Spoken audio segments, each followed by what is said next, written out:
Have you ever felt like your thoughts were controlling you? Like they had a life of their own, whispering doubts and fears that you couldn't shake? You're not alone. Our minds are incredibly powerful, but sometimes they work against us. In today's video, we're diving deep into a concept that can help you break free from the grip of negative thoughts: cognitive diffusion. By the end of this video, you'll have powerful tools to separate yourself from thoughts that don't serve you, regain control of your mind, and live a life driven by your values rather than fear. Let's get started. Chapter 1. Understanding cognitive diffusion. Our thoughts shape the way we see the world. Imagine that your mind is like a pair of glasses. What you believe determines how you see everything around you. If your thoughts tell you that you're not good enough, that people are judging you, or that you'll never succeed, guess what? That's exactly what your world starts looking like. This is called cognitive fusion, when we believe every thought we have is the absolute truth. But here's the reality. Thoughts are just thoughts. They are not facts. Example. The ocean analogy. Think of thoughts like water. Fish swim through water every day, but they don't even notice it, it's just there. Similarly, our thoughts flow in and out, but we get so caught up in them that we forget we have the ability to step back and observe. That's where cognitive diffusion comes in. It's the ability to take a step back and see thoughts for what they really are, just words and images passing through your mind. This allows you to choose which thoughts to engage with and which to let go. Chapter 2. Miguel's story, the power of unwritten rules. Let's take a real-world example to make this even clearer. Meet Miguel. Miguel is a bright, friendly young man, but he struggles with social anxiety.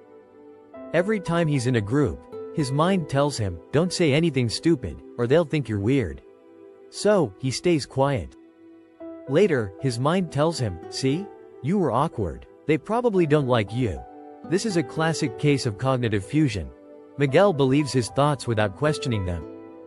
But what if he could step back and see them differently? Chapter 3. The cycle of cognitive fusion and how to break it. Miguel is caught in a cycle. His thoughts tell him he's awkward. He acts based on that belief, and then his mind reinforces the idea. It's a loop that keeps him trapped. But here's the thing. Miguel is making a fundamental mistake. He's treating his thoughts like facts rather than opinions.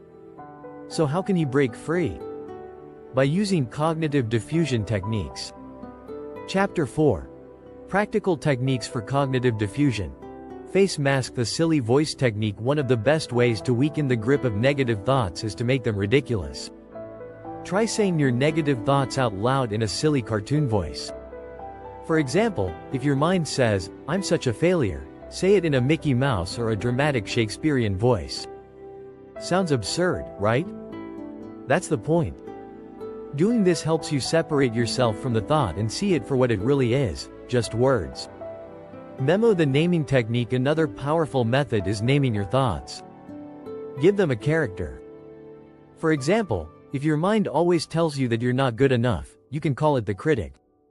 The next time that thought appears, say, "Ah, there's the critic again. Thanks for your input, but I'm not listening today." Roll of paper. Write and toss. Take a piece of paper. Write down a thought that's been bothering you, then crumple it up and throw it away. This physical action reinforces that thoughts are not permanent, and you don't have to hold on to them. Chapter 5. Choosing your thoughts and living by your values. Here's the most important lesson. You are not your thoughts. The goal of cognitive diffusion isn't to eliminate negative thoughts altogether. That's impossible. The goal is to choose which thoughts to listen to and which ones to ignore. So ask yourself, which thoughts align with my values? Which ones help me grow? If a thought is fear-based and holding you back, you don't have to accept it. Instead, focus on thoughts that empower you to live a meaningful, authentic life. Chapter 6. Supporting others with cognitive diffusion. It's not just about you. If you have loved ones struggling with mental health, understanding cognitive diffusion can help you support them too. Instead of trying to convince someone that their thoughts are wrong, help them see thoughts as just mental events. Ask them, what if that thought isn't true? What if it's just a habit your brain has? Building supportive relationships means helping others create psychological distance from their thoughts rather than reinforcing negative beliefs. Chapter 7. Final thoughts and call to action. So, here's your challenge. This week, pick one cognitive diffusion technique and try it. Maybe it's using a silly voice, maybe it's writing down and tossing away your thoughts, whatever speaks to you. And if you found this video helpful, let me know in the comments. Share your experiences, and let's build a community where we support each other in breaking free from negative thought patterns. If you're ready to take this even further, check out my full course on mental resilience, where we dive deep into practical strategies for mental well-being. Remember, your thoughts do not define you, you define you. See you in the next video. Outro. Call to subscribe and like, movie camera subscribe for more insights on mental resilience and self-improvement. Bell, hit the notification bell so you never miss an episode. Thumbs up if you found value in this. Give it a thumbs up, it really helps. Music fades out.